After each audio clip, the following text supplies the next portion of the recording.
Orang kalau sudah seperti Abu Bakar, percayalah, dia merasa hina kalau bisa kaya dengan keduniaan, karena dia sudah sangat dekat dengan yang maha kaya.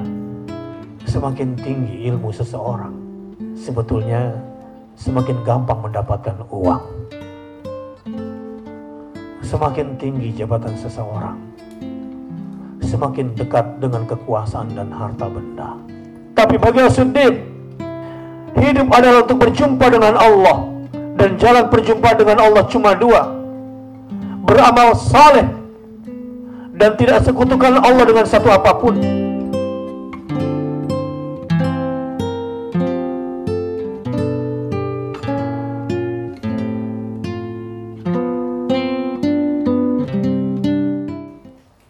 Lis-shaimi farhatan. Bagi orang yang berpuasa itu ada dua kebahagiaan. Farhatun 'inda al-fitr wa farhatun 'inda liqa'i rabbih.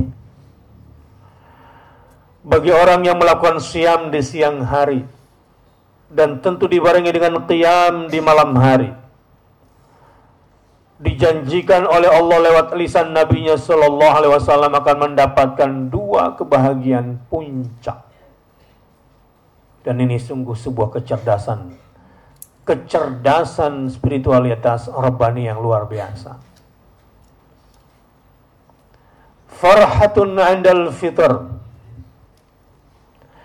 kebahagiaan puncak dengan cara yang cerdas ketika sedang berhadapan dengan makanannya. Bukan makanan yang menggelora di dalam jiwanya meskipun matanya melihat makanan. Tapi ada kebahagiaan yang kedua yang mengiringi kebahagiaan pertama. Sehingga kebahagiaan pertama tergeser, tertarik kepada puncak kebahagiaan yang kedua. Wa farhatun 'inda liqa'i rabbih. Kegembiraan dan kebahagiaan saat berjumpa dengan Tuhannya. Inilah sebetulnya yang menjadi puncak hikmah Rabbaniyah yang kedua itu. Menjadikan makanan sebagai media untuk merasakan wujud keberadaan Allah Sang Pemberi rezeki. Menjadikan makanan sebagai media perantara untuk merasakan bahwa di sana ada Sang Maha Pemberi rezeki yang maha mengenyangkan kita dari lapar dan maha menghapuskan kita dari rasa dahaga. Alladzi at'amahum min ju'. Bahkan lebih dari itu, yang maha memberikan rasa aman dari ketakutan. Wa amanahum min khawf. Makanan yang dihadapinya ketika menjelang berbuka puasa semakin menguatkannya untuk berzikir dan berdoa sebanyak mungkin ketika berbuka puasa. Kenapa ini bisa terjadi? Karena di dalam dirinya ada keyakinan wa farhatun 'inda liqa'i rabbih. Dia punya kekuatan keyakinan bahwa dia bakal berjumpa dengan Tuhannya.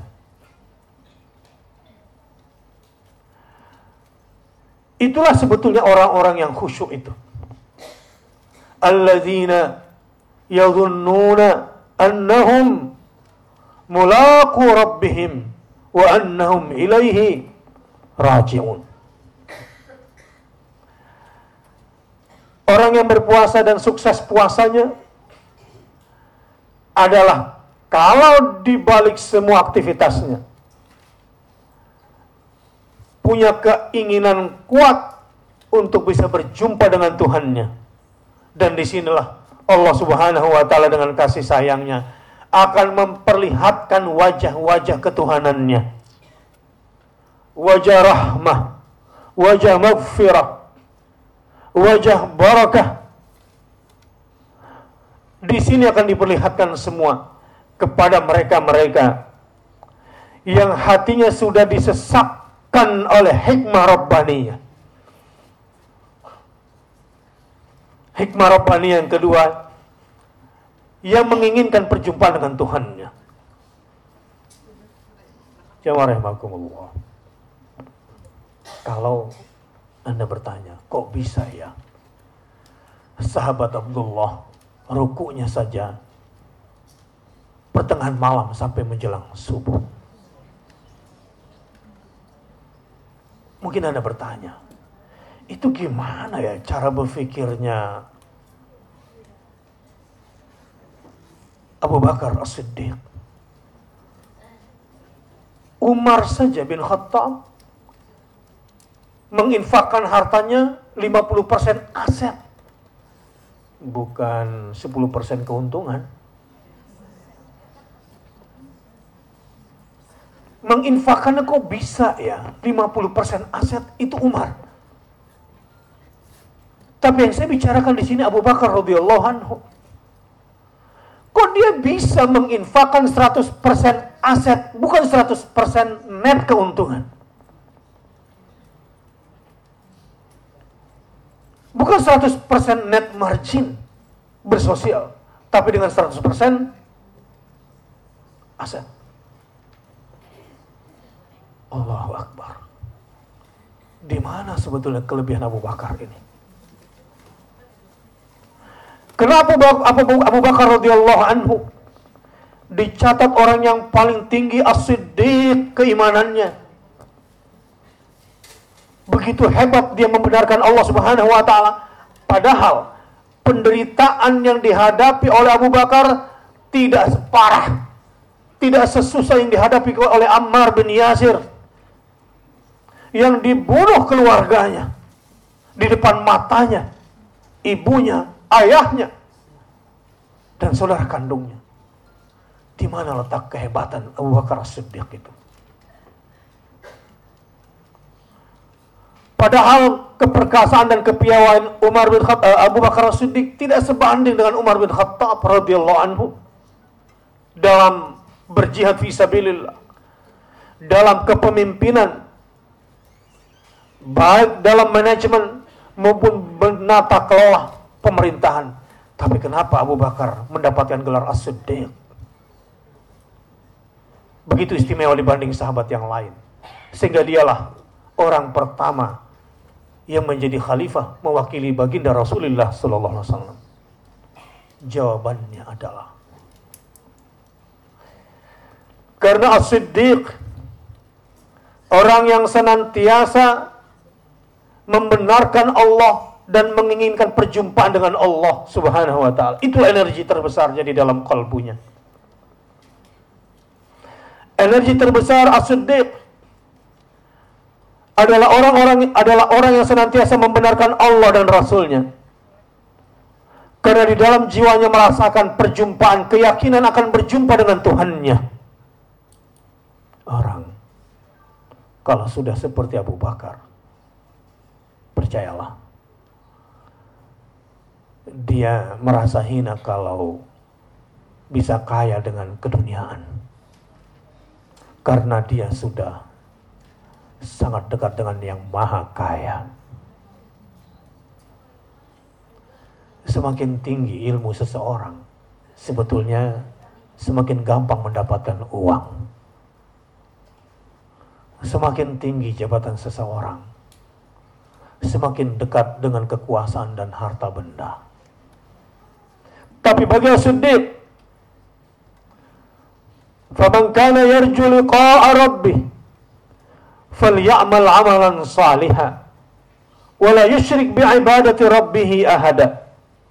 Bagi As-Siddiq, hidup adalah untuk berjumpa dengan Allah, dan jalan perjumpaan dengan Allah cuma dua: beramal saleh dan tidak sekutukan Allah dengan satu apapun.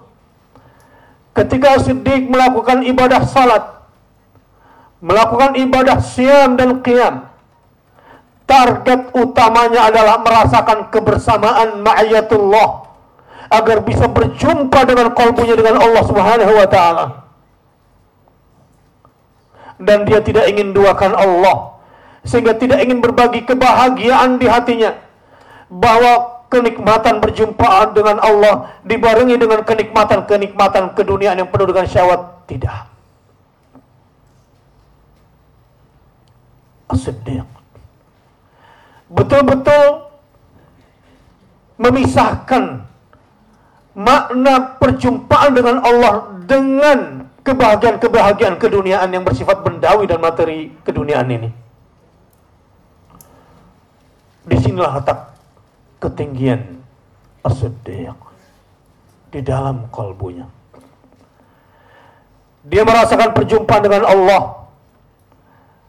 Dia merasakan berdua-duaan dengan Allah Subhanahu wa taala dan tidak ingin kotori kalbunya dengan kenikmatan-kenikmatan keduniaan. Adalah As-Siddiq.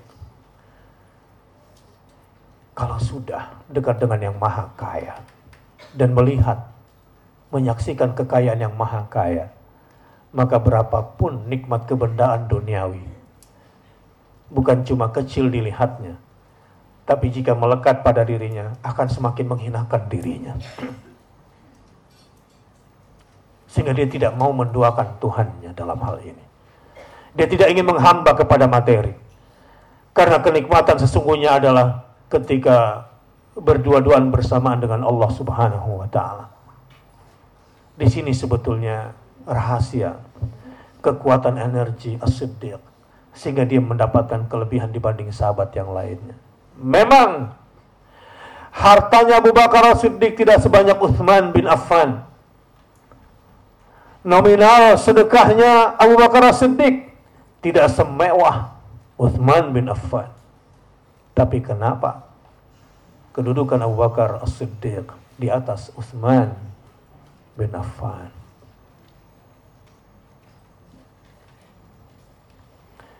Kejeniusan dan ketangkasan Ali bin Abi Thalib dalam berperang bersama pedangnya Zulfikar mungkin di atas kemampuan Abu Bakar As-Siddiq. Tapi kenapa dia lebih mulia daripada Ali bin Abi Thalib di mata baginda Rasulullah SAW? Karena di dalam hatinya selalu membenarkan Allah dan membenarkan Rasulnya. Orang yang senantiasa membenarkan Allah dan Rasulnya biasanya karena sudah yakin dan sudah melihat keagungan dan kebesaran Allah Subhanahu wa ta'ala. Itulah Abu Bakar. Moga-moga kita digolongkan hamba-hambanya yang senantiasa mengharapkan perjumpaan dengan Allah Subhanahu wa ta'ala lewat amal saleh dan tidak menduakan, tidak menyekutukan Allah dalam menjalani hidup ini. Allahumma amin.